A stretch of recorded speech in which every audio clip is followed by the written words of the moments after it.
So early this morning, 10 ang gusto magpa-repatriate from Iran.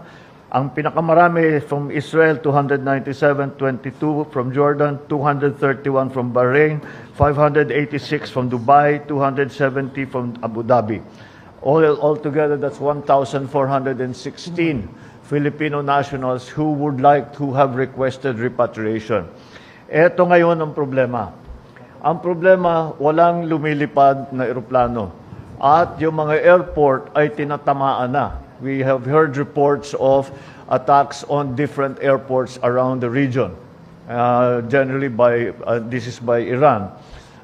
Yung mga tumulong sa Amerika at yung mga bansa na tumulong sa Amerika ay inaatake ngayon ng Iran as retaliatory strikes.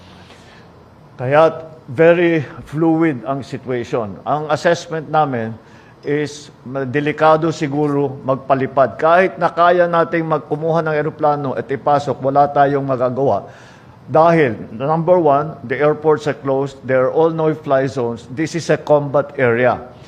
And ang kinakatakutan ko sa lahat ay yung nangyari, I'm sure nabalitaan ninyo lahat, 3 fighter jet ng Amerikano ay pinabagsak ng Kuwait by mistake. So, kung commercial airline, baka magkamali din at baka they will attack it by mistake. So that's what we are worried about. So siguro yung pagpalipad ay hindi muna natin gagawin.